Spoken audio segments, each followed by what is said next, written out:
Welcome to Architects of Opportunities, a series on founders of nonprofit organizations. We will look at how one person or a few people saw a need in your community and found a way to fill it. Who are the people that are inspired to see a need and bring others together to lend a hand, and not for profit? They are the nonprofit founders. Founders are everyday heroes. They envision possibility and persevere to accomplish it. Founders in all sectors and across the country share a common vision.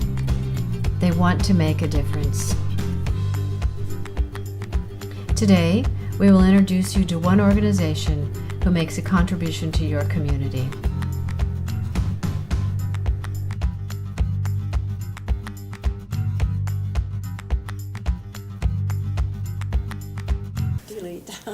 Oh, thanks so much for being here, Heidi and Gary. Heidi and Gary Kuhn, and Heidi's the founder of Roots of Peace, Gary the supporter, and been there the whole time.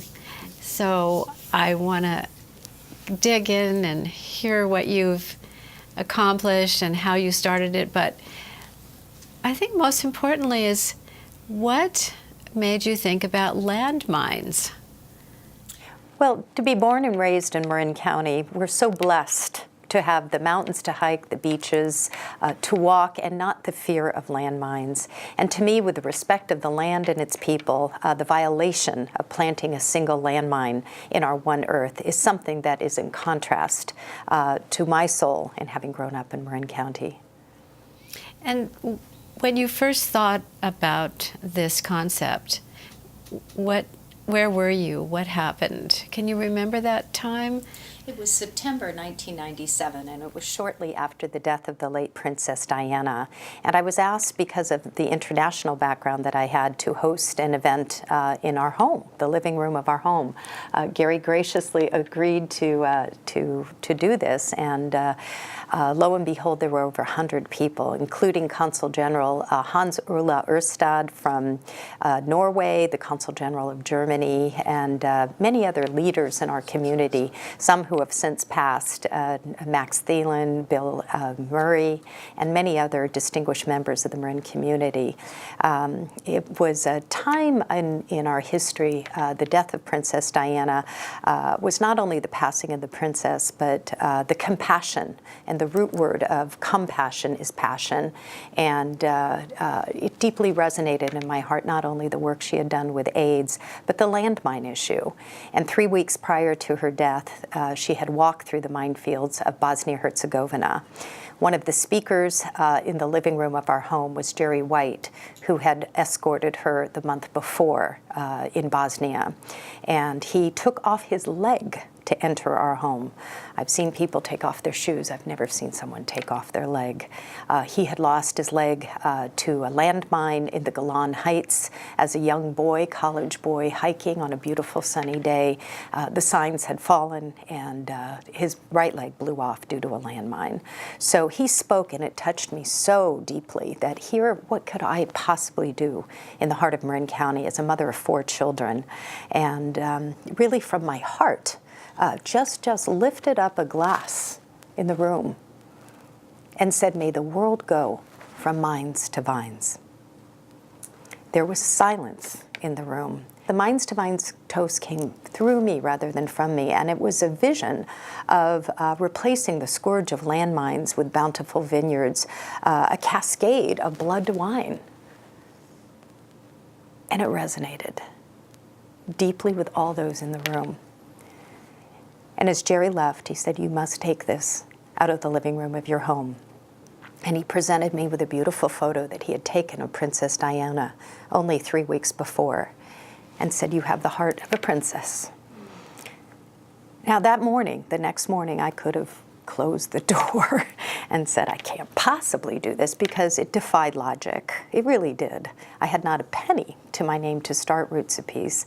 But again, Gary was working with Adobe Systems, IBM background. I think you were at Autodesk at the time, doing tremendous things in the tech world, and supported my vision. So without Gary, you know, I would have been a mother of 4 children running around trying to turn minds to vines. Can you imagine how that sounded?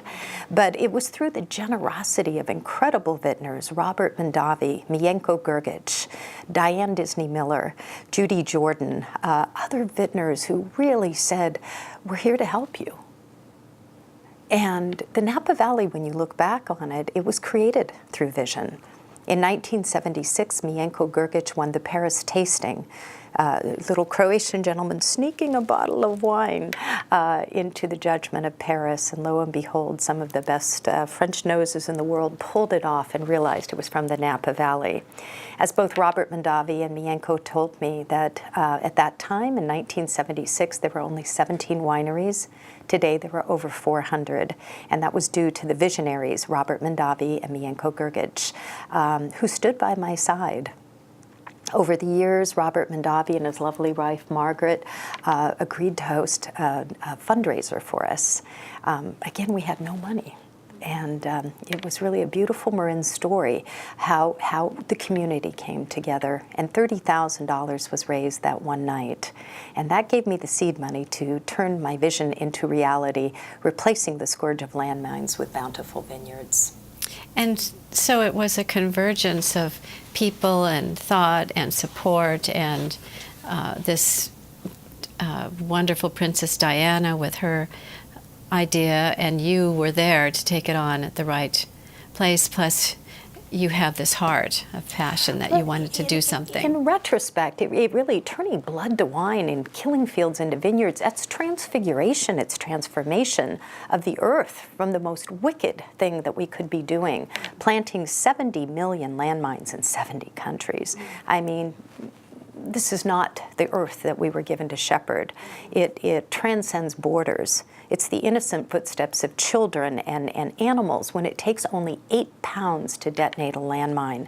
I know from the heart of a mother that's the average weight of a newborn child. So what could I possibly do as a mother, I thought, in 1997?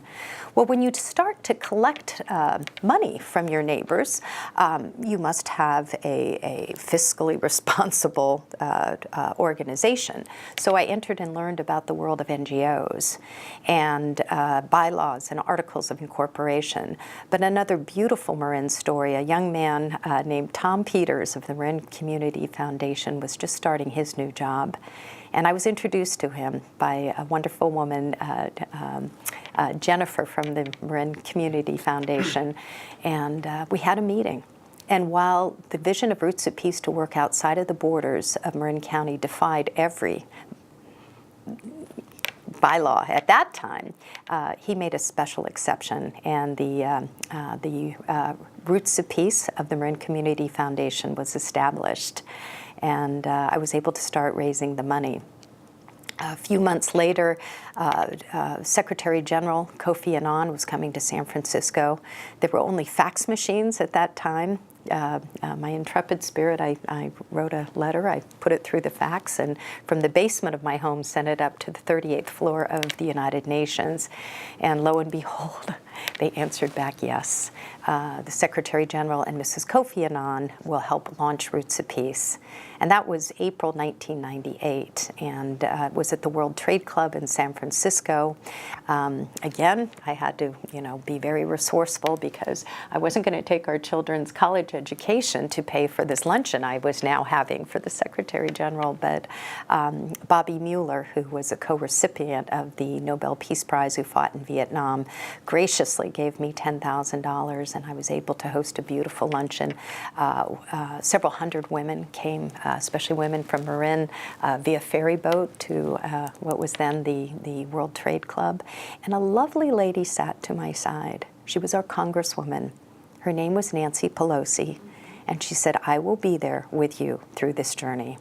So life is a journey, not a destination, as we all know. And I am so grateful to Leader Pelosi for her long-term support for Roots of Peace and believing in the vision of a mother. You know, we have now, through Roots of Peace, turned that vision into reality, and with Gary's leadership, 5 million trees have been planted in Afghanistan after 9/11, 1 million farmers and families impacted. And we are still, despite a Taliban attack, in the midst right now, 2 years later, of preparing for a harvest of hope. Pomegranates from Kandahar, Helmand, apples and apricots from Ghazni, Wardak, and Logar, and to the north in Badakhshan, beautiful Bing cherries. And Afghanistan is a country 80% dependent upon agriculture, so if we can get these fresh fruits moving across borders and fresh grapes lifted off up from the earth, whether fermented or not, with due respect to the Muslim culture, then truly we have taken a little toast from San Rafael and turned minds to vines. Well, Heidi, it's a remarkable, amazing story, and I'd like to pull it apart just a little bit so people can think about with you how your mind worked, how your heart worked. So first of all, when you thought to write a letter to the UN, to Kofi Annan, and I know you have a background as a CNN reporter, and so you've met many, many people, but many people just wouldn't have the nerve, wouldn't have the chutzpah, wouldn't think they had it together to write a letter. What went through your mind that this could get through? Mm-hmm. Well, I think the education that I had growing up in a beautiful place called San Rafael in the heart of Marin County, and I'm fifth generation Marin County. My grandfather, Bill Thomas, was president of the Rotary Club of San Francisco during World War II. And in the early 1940s, the Rotary Club of San Francisco #2 helped bring forth the signing of the Charter of the United Nations at the War Memorial in San Francisco. So not only is Rotary important to me always, but the history of this beautiful land that we call Marin County, and with the connection of the United Nations, the birthplace, in essence, in the San Francisco Bay Area, I thought it was prudent to reach out to the Secretary General. And I did talk in the letter, I recall, writing about the towering redwood trees of Muir Woods, for it was the vision of President Franklin Delano Roosevelt to bring forth the United Nations after the worst war in modern history at that time. And he died the month before, in April, and on May 19th, 1945, the original delegates of the United Nations gathered not in a conference center, but under the towering redwood trees of Muir Woods, and he called those the temples of peace. And so those roots of peace are in my heart, they are in my soul, they are in the education that I have proudly had, not only through the public school system here in Marin County, but through my family, through my grandparents, through my father. And I pass that education on to my children by the footsteps that we walk as a husband and wife. And Gary also grew up here in Marin County. It's dear to our hearts. And it's not a dollar value. It transcends the dollar. It's the priceless value of the land and the dignity for people to walk the earth worldwide without the fear of landmines beneath their feet. That is the mission of Roots of Peace, and that's the mission of the Kuhn family. Well, I want to ask a little bit more about the legacy that you have already created and the numbers of landmines, the numbers of counties and countries and people. But I'm going to shift to Gary for a few moments here, and let's ask a supporter, the husband, obviously the person who allowed and supported Heidi in this dream. When you married Heidi, did you have any idea that you would be an international couple? Yeah, well, Heidi's a live wire. You know, it's like grabbing onto the back of a moving train. You know, just off you go. So no, that's Heidi. I mean, I knew what I was getting into there. You know, and she's a charger, and she goes after things. And if you know, you asked her how did she have the chutzpah to contact the leader of the UN, and this is something she's done a lot, and it's actually, if we needed to connect with the University of California, Davis, because we wanted to work with them to get their technical support in Afghanistan. And I said, well, Heidi, if you want to do this, we need to have the UC Davis, so why don't you call them? So she picks up, we're driving at the time, and she picks up the phone and calls the chancellor's office, and they actually answer, and then the chancellor comes on the line, and she talks to him, tells him what we're doing, and he said, okay, we're going to have the director of international programs call you. She hangs up, then phone rings again, and it's the director of the international programs, and we've got a new partner. And so Heidi works that way, and most people are scared. They got to worry about, how can I talk to this person? She just relishes it, and if she hesitates for a moment, I said, oh, you can't do that, Heidi, and that gets her going. She does it. I know a secret. Yeah, Use that one. Yeah, tell her she can't do it, then that's. And you've played a big role in it, and now you are traveling. I think you just got back from Washington, D.C. All right. So I kind of run all the operations side. So Heidi has a vision, and I figure out how to make it happen from a logistics and all the administrative and the program side of it. And then I've pretty much focused on Afghanistan, South Asia, and Heidi is focused heavily on Middle East and the Balkans, and our second son Tucker is focused on Far East Asia. So it's we each have been able to mix working with some of the operations stuff with actually doing the program activity, which is really the funner part. And it's really fun to do audits and do financials, but it's great being out in the field and doing activities there. And so that's been a lot of work, and we've been in Afghanistan since 2003, and so this has come up in 13 years now of work there. And I don't know how many times I've flown over there, but the extent of our programs there is huge, and we've impacted like 5 or 6% of the population of the country. So these farmers were making a couple $100 a year, and now making a couple $1,000, $4,000, $5,000, which is huge. Now they could buy shoes for their kids, get them to school, get the right medical care. So their changes were dramatic, and it's really rewarding to see that. I mean, when you see it a couple of times, but then we did this 100,000 times. There's 100,000 families that are like this, so it's a lot of work, a lot of fun. And do you feel that brings a sense of the United States and America's largesse, because you're really working deeply with people? Mm-hmm. And does that spread out into the community there and the world?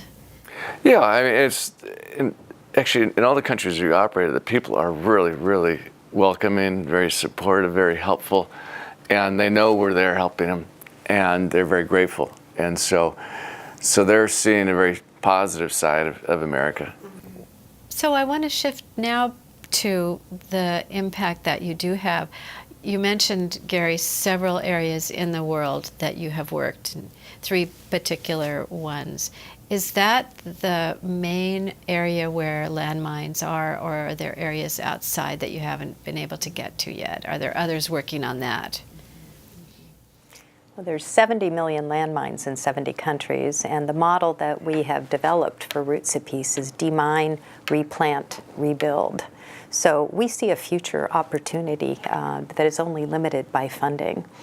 We've planted orchards in Croatia, gardens in Bosnia-Herzegovina, strawberries in Angola, and we have walked these minefields together as husband and wife. I mean, that's not your ordinary Marin County couple. Marriage is a minefield, I guess they would say. But it really has been for us, and I think the gratification that we both feel, the return on the investment is a different ROI. It's seeing the hearts of farmers and families and their lives restored. And that really keeps us going back together and continuing with the footsteps of our lives till as many landmines as can be removed, and the agricultural roots of the earth, the seeds we have in common rather than those which separate us, may be replanted and restored. I did not do this alone. I am very, very clear about that. It was a toast that came from my heart, but my dear husband, my family, my 4 children, my friends in the Glenwood neighborhood, the teachers, I mean, everyone was supported. Everyone played their own role in such a special way. Marin Community Foundation helping us, like a little colt getting on our legs. And by the time Mrs. Kofi Annan launched our organization with Congressman Nancy Pelosi in 1998, we established our bylaws and articles of incorporation. And our treasury was a shoebox in the basement of our family home. So it has since grown from the basement, from a shoebox to an international organization. I'm very proud of our Marin roots. So it does take, it's seeming like you're saying what so many founders have said, and we've seen with nonprofits, one or a couple of people to take a stand and really be rebellious and saying no more. We're not walking by this again. We're doing something in the face of all odds, and that's what you did. Now, I know that funding can be tough for all nonprofits, and sometimes staff troubles, facing bureaucracy, other countries. When it gets tough, or when it's gotten tough, Heidi, how did you keep going? What drove you to keep on in those dark times? Faith. Faith and family. Faith and family, because it is not easy running an international nonprofit. And being attacked by the Taliban on March 28th, 2014 was a defining moment in our lives. Listening to a live Taliban attack. We got the worst call that you could get at 5:30 in the morning in San Rafael. It was our country director and said, "We're under attack. The Taliban is attacking our home in Kabul." We had 5 expatriates, and we had to listen to a live Taliban attack for 4.5 hours, not knowing the outcome. And 3 of our 4 children were home. And I felt the sense of gravity as a mother, waking them up at 7, knowing they were going to come into the living room and hear this. It was like 9/11, just saying the world has changed. Come in. This is what happened. So it's very hard to even explain that to neighbors and friends here. It's so out of context in Marin County, but why we were not physically there. Gary and Tucker were slated to be there 2 days later, sleeping in the same place, for the grace of God. And my faith carries me through. Faith, family, and friends. Wonderful. That's something that every nonprofit leader or future leader needs to hear. What do you see next? What is your vision? What will the next few years look like for Roots of Peace, for our world with you in it? Well, us in it here, hopefully. It's our footsteps daily. I leave this week for Vietnam, and Gary and I met when we were 19 years old at UC Berkeley, and fell madly in love, and still are 39 years later. So, but it was about the peace movement. It was about peace and love, and I think restoring that sense of value to our world. Yeah. Well, when I reflect back upon a minefield that was significant to me, I would have to say it's the fields of Bethlehem, located 4 miles from where Jesus Christ was born in a manger, in a Muslim village governed by Israel. 3 faiths, yet one land, contaminated since 1948 by the Jordanian War. 8 children had died in that field. And these are the type of signs that you see in the neighborhoods. Now, Bethlehem is located in Palestine. Most people don't know that during Christmas time. They sing, "O little town of Bethlehem." But I say, how dare we not demine? Embedded deep, the landmines sleep, the scourge of humankind. Yet in the darkness shineth the everlasting light. The hope through tears supplant the fears. We lead with faith, not sight. This was a journey behind me of leading the shepherd from Bethlehem who had lost his hand to a landmine. And to the left of me in that photo is the Israeli colonel. Both of them do not speak. There was a wall and a fence dividing them. It took me over 20 times to go back and forth to Israel and Palestine. Since 2010, when a little boy named Daniel Yuval, age 11, stepped on a landmine while playing in a rare snowball fight in the Golan with his mother, father, and 4 siblings, blew off his leg, and the little boy somehow got a message to me here in Marin County and said, would you come and would you help me bring forth unanimous legislation at the Knesset? That's an impossible dream because it was 4th of July in our family, and I had to have a very serious conversation with Gary and our children that Mom was going to miss 4th of July because there was a little boy that needed help. And it was an impossible journey, some would say. But I met in the office of Benjamin Netanyahu and Mahmoud Abbas. And together, we successfully were able to demine the fields of Bethlehem, where 8 children had died. So that is now a playground, and recently, the efforts that we have contributed to that very, very contentious part of the earth is going to now allow the demining 3 faiths, 1 minefield. And I hope that can inspire global citizens from all faiths to join us as a family to plant the roots of peace on earth. That's my prayer.